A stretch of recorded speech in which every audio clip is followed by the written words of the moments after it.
Hey everyone, welcome back to OPA Podcast episode 52. Today is just three of us. I'm one of your hosts, Jason No, along with the other two guys. Go ahead, guys. Griffin most. You can call me Eli or Soup, whatever suits your fancy. It is soup season though, so maybe that's the one.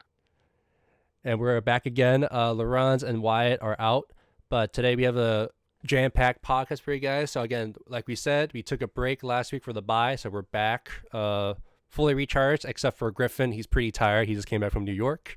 But we're going to recap Purdue, preview our next game versus the Illini, and then some other topic and items to discuss in the meantime. So going on from there, gentlemen, last week, our Golden Gophers lost to Purdue 20-10, now making us over a record 4-1.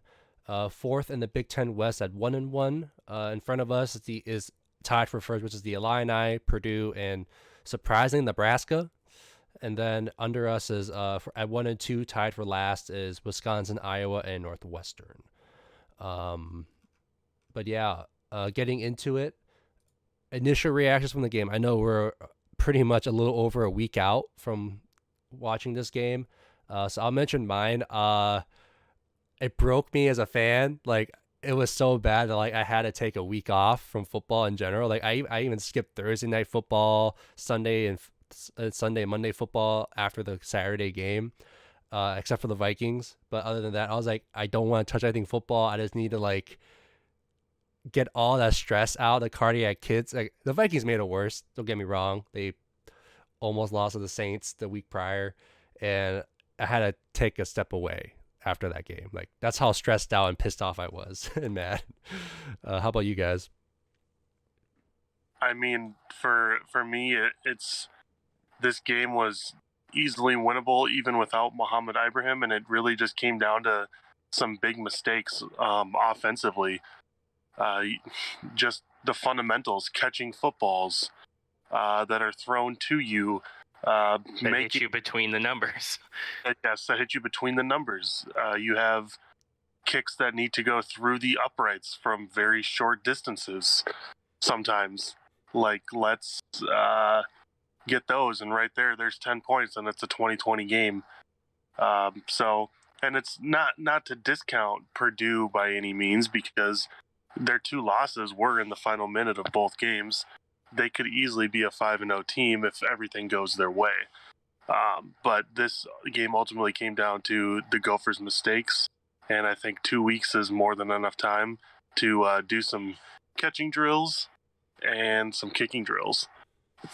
Yeah, I mean, Griff, I think, you hit the nail on the head. It's something I said on the way home too, is that, sometimes you can be upset about losing to teams that you think you're better than because of X, Y, or Z reason, but it really, I didn't really feel like that. I was obviously upset that we lost, but it didn't feel catastrophic at all, because it was we beat ourselves. We beat ourselves. We made way too many mistakes. We let this team hang around, and they really only had two, good plays. If you think about it, they had the one deep ball to Charlie Jones, and they had that big run towards the end of the game to seal the deal. But other than that, they didn't really do anything that special. Yeah. They just did what they do at Purdue, and they matriculate the ball down the field, and they put up points. That is who they are. That is what they do, and they out executed you, and that's what happens. Yeah. And Soup, you mentioned this off air, but Aiden O'Connell did not have a great game either. He had a bad game. I think if you would ask him or his coaches, they would tell you he had a bad game. Yeah, if you want to look at in terms of stats, he was only 27 of 40, 199 yards, and with 2 picks, no touchdowns through the air. Yeah, he didn't have a great game, but then again, some of the throws he made was under pressure. Our defense got in there in his face. And I had to say, some of the throws he did make, his receivers did their job, but then the other times they didn't. So I think offensively, I think the game was very close for a long time. I think towards the end of the game, our defense got tired in the end, and it let Hard to blame him. yeah, and it let Devin Maccabee run down the. Was it Devin Maccabee that had that big run down the field? 45 looked like a linebacker out there. I don't know. Yeah, but Maccabee got the huge 68-yard long run into our red zone. So I think overall I think after time to think about it, watching the film, our defense played amazingly this game. Like Yeah, the defense deserved to win that football game. Yeah, secondary played amazingly. We got 2 picks. I mean, there could have been a third. It just again, we talked off air, and for our fans to know, we like to talk a lot off air as well, just to run through the show and initial reactions. But like I think Soup, you mentioned it off air where Tyler Newman, that ball went past his head on like the perfect he coverage. had one where he was chasing a receiver to the boundary, and the ball comes out, and I even in the stands, because we're over like the pylon in the back right corner of the end zone, right in front of the band pit, and so I see this ball come out of Aiden O'Connell's hand, and I'm just like, oh, that's a risky one. That doesn't look like it's on target, and it just Newman, he didn't see the ball or whatever, but he found his man. He did the right thing and played the man, not the ball. And then the ball just goes right over his head, and immediately he puts his hands on his helmet, just like, oh, if I had looked up. Oh. So, I mean, I don't know. I thought the defense was, that first drive was a little weird. A lot of missed tackles on that first drive. I'm going to chalk that up to being over-torqued for homecoming. I think they just came out a little too hot and were a little too fired up and just got away from their fundamentals that first drive. And then an absolute horrendous pass interference call on Terrell Smith. That is abysmal. That is one of the worst pass interference calls I've seen at any level of football in my life. Was it worse when Purdue got that same call against us during the COVID season? I don't even care. I'm not even going to go back to that. Don't even care. But the problem with this one is the official is right in front of it. He is right there. It is a poorly thrown ball. Terrell Smith has inside positioning on the ball from the receiver. He plays it absolutely perfectly. He even gets a hand on the ball and his head turned around, and you still throw the flag. What do you, as a DB, what are you supposed to do? You're okay. Sorry, the throw's behind me, coach. I had to move so that the receiver could catch it because otherwise it would have been pass interference. My bad. And they score on the next play, Yeah. Whatever. I will also say too, and I think PJ did take responsibility in his post-game press conference, and then also again today's press conference to preview the Illini game. He had the team go for it on 4th and 1 in our own. What yard line was that? It's like it was like the 30 or something. Yeah, it was in there. It was not over the 40. Yeah, it was not past the 40 at all. Like I remember that, and which honestly, like, I didn't hate it that much in the moment. I'm not gonna lie to you. Like I raised an eyebrow a little bit, but like, you can't get 1 yard on Purdue, man. The thing was you got the best center in the country. We do, and I saw what had me worried. I was like, oh, okay, we're going for it. A little early. Okay, I'm a little scared.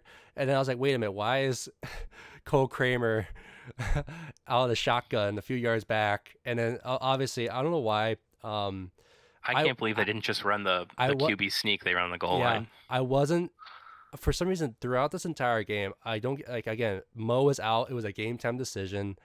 I feel like Trey did not play very well this game.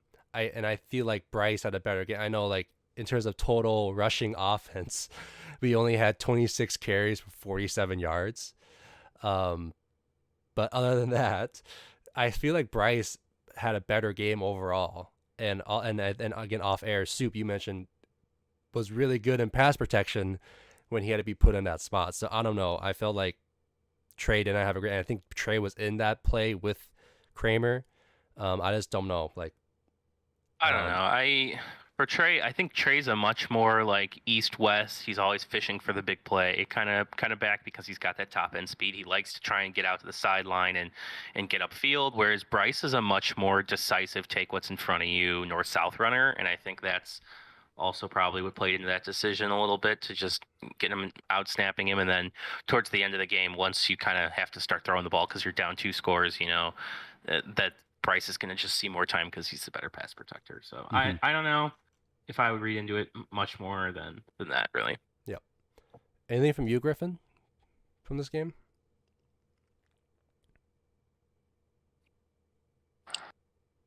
No, I think you guys covered it. All right, Griffin's deep in thought. I think it's just exhausted. Yeah. When did you get in this morning? I got in at 10 and then just went straight to work. Oof. Yikes. Oof. Was it in office day or remote?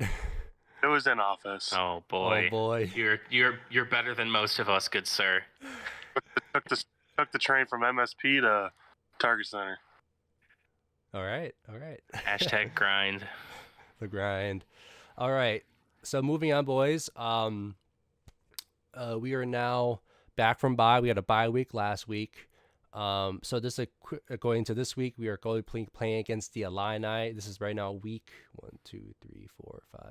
7 in the college football season. We're playing at the Illini in Champaign. It's an 11 a.m. kickoff. It's going to be aired on Big Ten Network.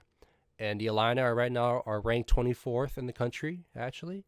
5-1 overall, 2-1 in conference. More recently, their wins has been against Wisconsin and Iowa, beating Wisconsin 34-10, and then last week beating Iowa 9-6. And then their other Big Ten loss was against Indiana, 23-20. Overall, ESPN's FPI has the Gophers winning, or has the chances of winning 62.8% to the Illini's 37.2%. And then for the odds right now, Gophers favor -6.5, over under being at 38. So that's just some quick items on that. Some news right now, the Illini starting quarterback, Tommy DeVito, is currently questionable for this Saturday's game.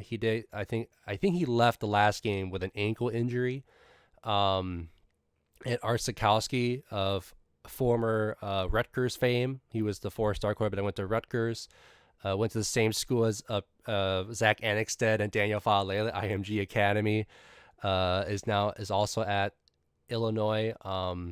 He might get the starting nod, who knows. He did play against Iowa last week as well, but I think their biggest threat is going to be their running back, Chase Brown, who is right now leading the Big Ten for the 151 carries, 879 yards, and 4 touchdowns.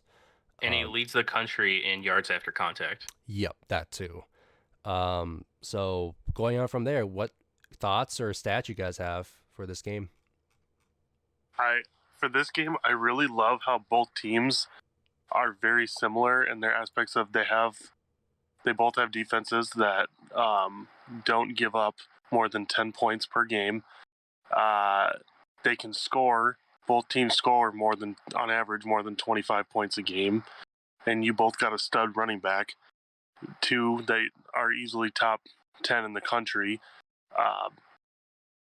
It's pretty much who's going to blink. Who's going to blink? Yep, exactly. Are we both going to attack each other's strengths and everything's going to turn into weakness? Like, I just feel like it could be a bloodbath. It's going to be another 3-point game. I think the spread is huge for this game. I really can't see anyone winning by more than one possession. Yeah, to touch on that, I think the Gophers opened a 2.5-point favorite, which on the road already, if you think about that's already pretty big. And then I think they ballooned up to a 7-point favorite over the weekend, on a few books. And Griff, I couldn't agree more with you, Griff. I don't think this is going to be that type of game at all. I think this one's going to come down to the wire. I think both teams are very well coached. I think both teams are contending for the Big Ten West too. This is a big game for the Big Ten West, for whoever's going to win the Big Ten West championship. This is one of the more important games left on the schedule for you, I think, for both teams, for Minnesota and for Illinois. Yeah, and I will also note this as well. Their defense is playing spectacularly as well. I know, pretty much comparing apples to apples.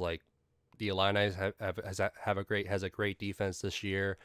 A great running back. Their O-line actually has stepped up from previous season. I'll also say too, when they were under Lovie Smith, I was just like questioning everything that the Illini do anyway.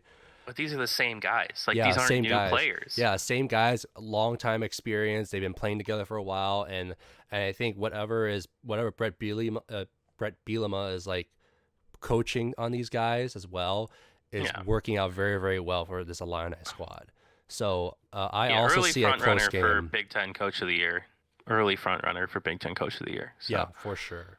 Yeah, what he's done there, I mean, cannot be understated right now. I mean, you think of, I mean, I don't know if this would be like taking shots at Illinois, because I think for a long time people said this about the Gophers too, until maybe 2 or 3 years ago. They're a talent deficient program. Like when you think of Illinois, when you would think of Minnesota pre PJ Fleck being able to recruit guys. Now he's been here for 6 years, and there's a lot more talent on the team, and it's evident this year. Illinois is one of those schools that I think people would consider a talent deficient program, but it just does not matter. That's the cool part about college football is some days it just doesn't matter who you got on the field, because sometimes it's comes down to coaching and execution, and those are two areas of the game where it's going to be very hard to beat an Illinois team. Yeah. And to go into other news regarding this game as well, so I mentioned the Illini's quarterback, DeVito, is currently questionable, may have Sikowski start, but also I do want to mention Mohamed Ibrahim is expected to play. He has now pretty much 3 weeks to recover for this game, which is, I think, good. I thought, like, if he had a scary ankle injury towards the end of that Michigan State game the week prior. So yeah, I was surprised he played out the rest of the game, to be honest with you. We do have Mo back, so he is back, healthy. And I think we're pretty much bringing back all of our receivers too. I think Daniel Jackson's also healthy as well. Pretty much everyone's back for this game. So Daniel Jackson, the only bright spot of the Purdue game. Yep. Really quick, just to get him his flowers, because we kind of just shoved that one in the back of our brains, which is, I'm sure, what the Gophers did as well. But Daniel Jackson, he hit the century mark or past that. Very much looking like the replacement plan for Autman Bell, and doing a pretty good job. Yeah. So moving on, then, you guys want to go into some keys of the game then for us to win, pretty much? Like, what keys you guys have for us to win? I mean, they talk about it all the time, but I feel like it couldn't be more true. Turnover battle in this game is going to be huge. You're talking a one possession final score. So if you give up the ball in the final 2 minutes and you give the other team a chance, you might have just shot yourself in the foot. Things will change in the blink of an eye. It's college football. Things happen. So just playing smart, disciplined football will get the team the dub. Yeah, I guess for me, I'll say I think the motto for this week in the locker room is going to be something about, like, let's get back to business. Like that was weird. That was not us. Let's get back to being us, basically. And one thing that I think really, really is going to stand out, if it's not good, and we'll see pretty early, I'm sure, is the run fits have to be better. They just have to be better. They were not good against Purdue. They were really bad the first drive. They were better the second half. But you are going to need your linebackers to make plays for you in the run game here. And I'm talking like aggressive plays in the backfield and stuff. Like, Chase Brown is not going down on first contact. It is not happening. You're going to have to rally to the ball and bring him down. So it's going to have to be a game of fundamentals, and that, to me, boils down to your run fit. Because if you can stop this Illinois team from running the ball and make them reliant, your DBs are your best group of athletes on defense, I would say. And you're going to lean on them, I think. In that scenario, you would much rather have teams try and beat you throwing the ball, where just getting run all over the field is not, I think, what you're built for. Yeah. And great key to game that, because right now with Tommy DeVito being, again, questionable and Art starts, I will say Art is not the better quarterback than DeVito. And that's saying, again, like he has some talent, but if Art is starting, then make him beat us with passing the air. Don't let Chase Brown beat us. So I totally agree. I think for me, on the offensive side of the ball, it's down to the trenches. So our boys on the offensive line, our O line did not play great, or they were horrible. Last week against, or not last week, 2 weeks ago against Purdue. Um, Again, it didn't help the run game. Like they couldn't get the gaps we needed for Trey and Bryce, obviously, and then pass protection was like, again, Tanner couldn't really see the field because he's trying to worry about himself. So I say in the trenches, the O line has to be better, again, be more consistent, and win up in the line in the trenches against that D line and linebacking core from Illinois. Because if you don't block them well, they're going to get around you and get after Tanner or the running backs in the backfield pretty easily. So that's my key. Anything else, gentlemen? I think the only other thing is just who's going to adapt the best on offense, because both of these teams want to drain you with time of possession and the clock and running the football. And if both teams don't allow the other and they have to go to the air, who's going to adapt better? Who's going to call absolutely who's going to call better sequence of plays and having a backup plan? So just we'll see how that pans out. And if I know the Gophers tend to be kind of stubborn, like obviously we want to run the ball, we're good at it, but when someone knows that's all you want to do, it's going to be easier to target. And we have the weapons to both teams have the weapons really, and have a balanced offense. No one throws for several hundred more yards and runs for this, like they're both very balanced offenses, but there's going to have to be some give and take too. Yeah, I think, Griff, I couldn't agree with you more. Both offenses, I think what you're looking for is that they're both incredibly efficient offenses. They both are very good at what they do and imposing their will on you. And I could not agree more that whoever's going to either, push someone out of their comfort zone, and then how do you respond to that? Because that's going to happen. That's just football.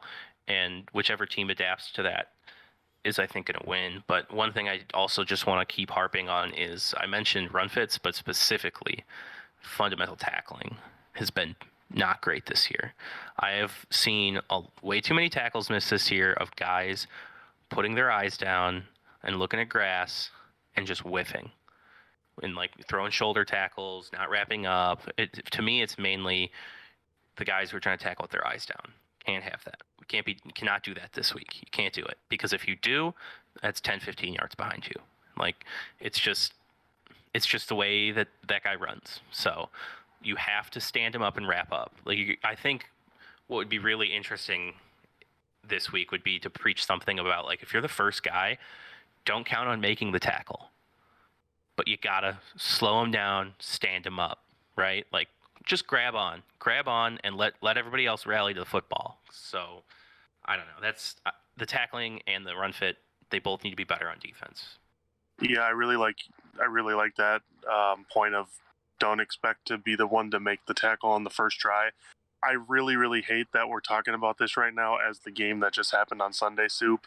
But like, if you are that one DB that whiffs on a tackle, and sure, you're not the first one to get it, you get up and you run after the ball, and you still try and make a play. Pursuit. Yeah. Even if it means running 5 yards to catch up to the receiver and stripping the ball out of his hands. Yeah, I mean, it's just about playing team defense, right? Yep. Even if you don't get it, pursuit. Yep, and it's. I think it's just going to be so important. I really do. I think it's just going to come down to who's flying around out there on defense more, because both of these offenses, I think, are going to be tested by good defenses. So it'll be interesting to see, like we touched on before, who's going to blink, right?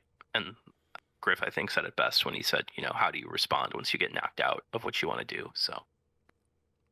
For sure. So with that, let's segue actually into some predictions then. So again, spread is not too big. The betting odds is favoring -6.5 on the Gophers. But I'm not gonna take that. I'll go first. That. I'm saying dub, but it's gonna be a dogfight. We're gonna win by a field goal, 17-14. Gophers on top. But I can see us taking the L and it's flipped, where we lose by 3 as well. So I can see that. But I said preseason will win, so I'll take 17-14 Gophers on top with a field goal. This is more points than I initially was going to give the Gophers an Illini, but I think the Gophers should hopefully be angry enough to respond. 23-17 Gophers. Because there's still going to be that chance where, God forbid, something bad happens and the Illini take it the other way. You never know. Yeah, give me. You know what? Good teams win, great teams cover, but not this week. Gophers 27. Wow. Oh, Illinois 21. all right. Love 6 point. Hey, I think I'm being a little conservative there because Kirk Soraka has never come out of a bye week or an extended break like for a bowl game in any tenure with Minnesota and scored less than 30. So True. Very true. I don't think that man has seen the light of day since the Purdue game. Stuck Do in we his- know? Have we seen him at practice? I don't know, but I don't know, because like remember what was it, the bye week before Penn State in 19? Apparently, like during the bye week, he stuck himself in his office to like study the hell out of the Penn State defense. He like lived in his office basically for a week. It was crazy. But like, I don't know. Like I didn't really get to touch on the offense at all during my keys, but on offense, I think you just need to get back to being an efficient football team. I don't think the Gophers are a run first. I mean, they're a run first team philosophy wise, but I don't think they have to be a run first team execution wise anymore, if that makes sense. I think that's what they want to do and who they want to be, but I don't think that they have to do that anymore, and I think they're okay with teams playing them heavy one way or the other now. I think the Gophers think if we can be efficient on both sides of the attack, passing and rushing, then we will win a lot of football games because teams are going to hedge us either way, right? Yep. No team is going to heavily play them to throw the ball. Everybody's going to play them to heavy run because you have Muhammad Ibrahim and a history of doing so. So I think the offense needs to just get back to being efficient, being on schedule, staying ahead of the sticks, being productive on those first 2 downs because they were just not productive at all on the first 2 downs basically all game against Purdue. Like it was bad. And I also want to mention too, I think a little bit of X factor, if you can call it that, but Daniel Jackson kind of broke out in the Purdue game. Like, I mean, he had a good Michigan State game too. And He had Michigan 2 State touchdowns as in that well. game, including So- a very good fade. So I think if we open up the game, like, again, I wish this was happening. I probably won't happen. We open up a slant pass to Daniel Jackson, and he bangs his head on the goalpost on like the first play of the game. You know, That's very I mean, I hot, think- but I think can it's see in the that. playbook. I think it's in the playbook. I don't think they felt the need to bring those out yet. I think they've stayed away from the slant RPO concept kind of purposefully right now because I think there's a lot of muck in that area of the field whenever you play Minnesota. Like the defenses, the way they're defending Minnesota right now, you're seeing a lot of 7, 8-man boxes, and those slants can get kind of risky for a quarterback like Tanner, who, I mean, he's got a good arm, but like to throw some of those slants on the RPO and into like a 7-man box, you need a cannon. Like you need to really zip that thing. And Tanner's not that type of guy, and he operates much better, I think, over like the middle third of the field, like 10 to 15 yards. I kind of think is some of his best stuff. And so I think if like watching, going back and watching, they like really like to operate kind of that middle area of the field over the middle third as well, that 10 to 15 yard area. They like to run those digs and stuff in there. So I think we're going to just see a lot more of that, and stuff off of that would be really cool. for sure.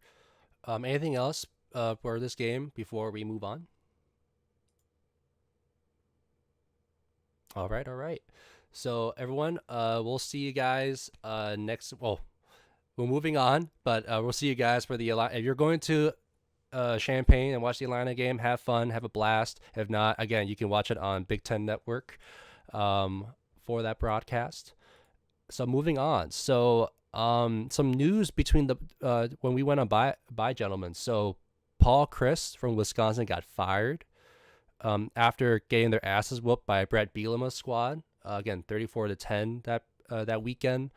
And then recently, and then actually today or yesterday, Rutgers fired their offensive coordinator as well. And then on terms of the NFL side, a major prominent name, Matt Rule, got fired from Carolina. And if some viewers may be forgetting, Matt Rule coached Baylor before taking on the Carolina job and had a pretty good run as a college coach. So there's been some Black Sundays and Mondays this past couple of weeks. So let's dive into that. I'll start off with Paul Chryst.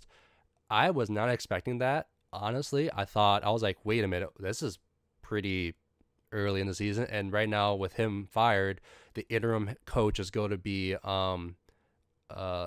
Jim Leonard, the former Wisconsin linebacker. I think linebacker turned defensive coordinator, leading that squad for the remainder of the season. So, any thoughts on that firing?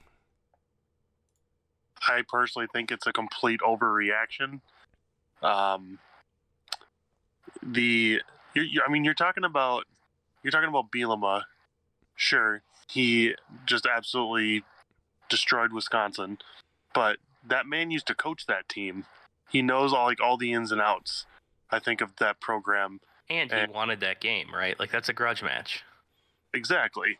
And it's like, okay, Paul Chryst had a great Big Ten record, all-time record with the school. I think you just disrespected him by not even letting him finish the season. Like, it just gives you Bo Pelini vibes. It's like this man was actually winning you games, and then you're like, well, this isn't good enough.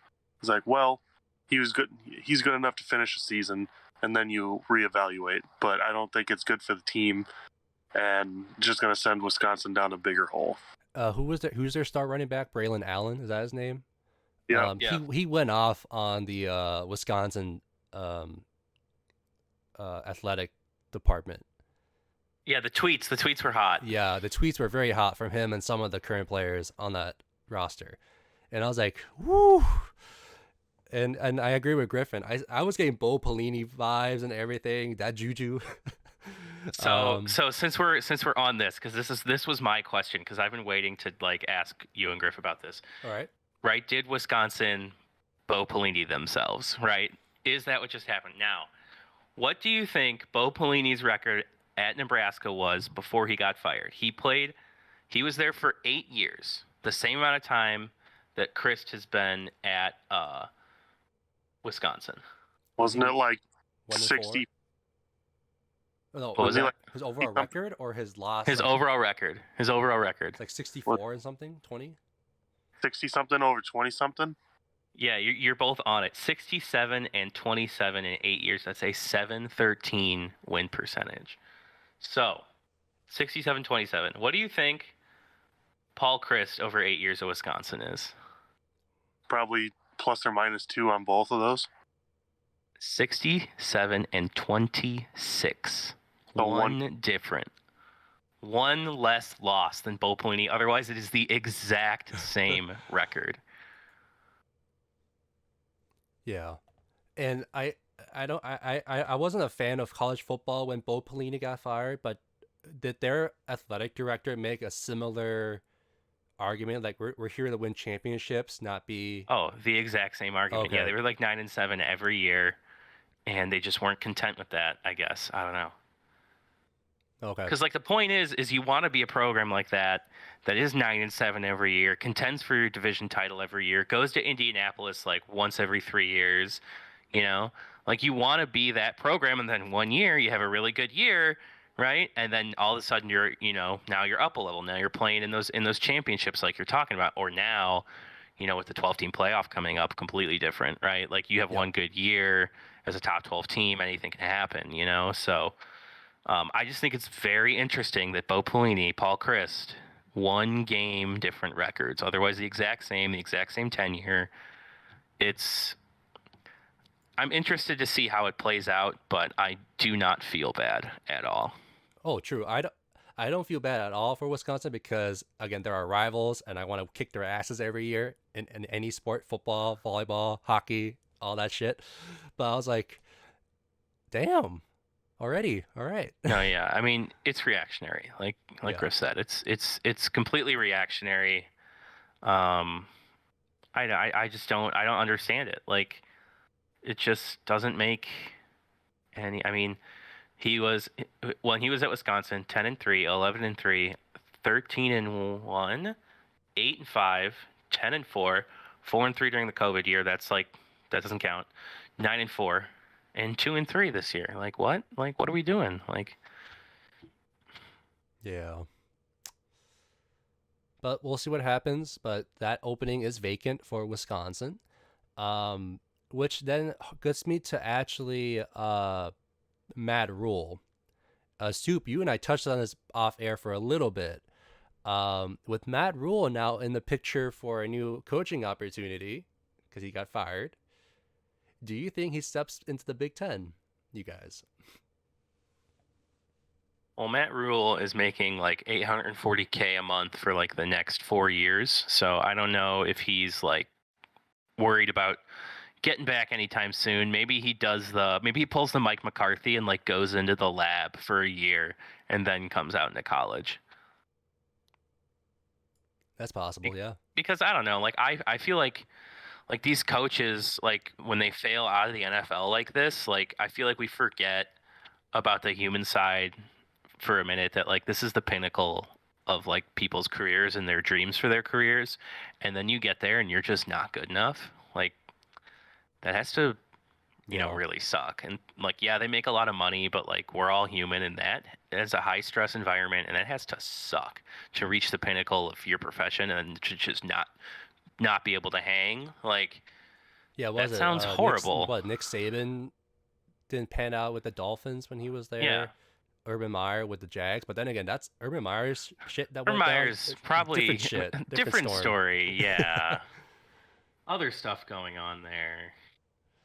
But yeah, I could see that too. Like Matt Rule taking a year or two off just to like recollect, figure out what him and his family wants to do again. Because I Yeah. think you mentioned it too. Football families, especially coaching families, don't have it easy as well. It's tough. It's tough. And well, yeah, Anybody who works in sports, really, it's like sports is like just such a grind. yeah. But yes, Matt Rule did get fired, but yeah, right now in the Big Ten, Nebraska has an opening that they're searching for right now, and then obviously Wisconsin has an opening right now as well. But yeah, A great friend of mine asked me a great question about this. What do you think the better job is, Nebraska or Wisconsin?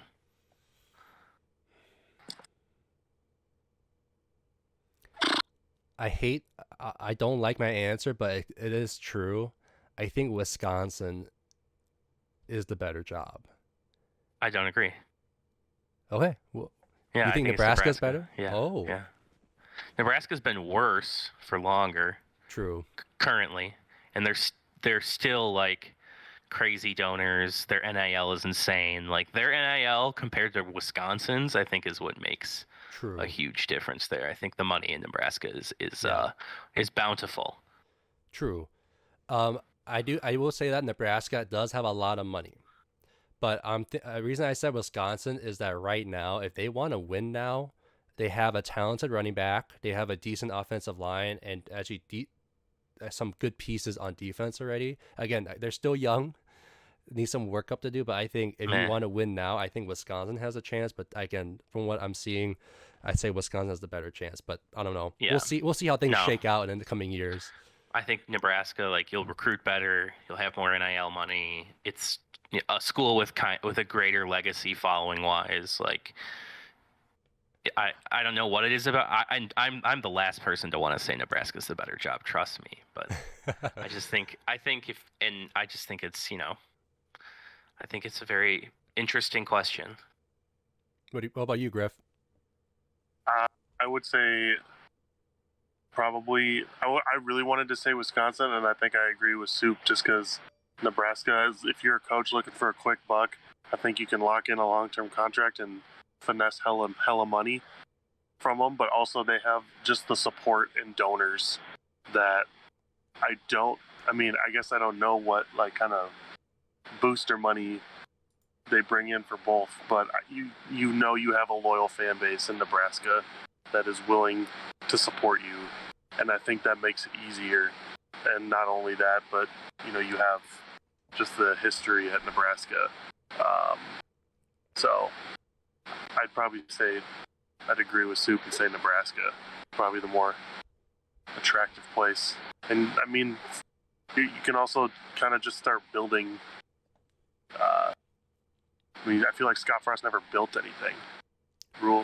Matt Rule has the chance to actually, climb back up and build a program.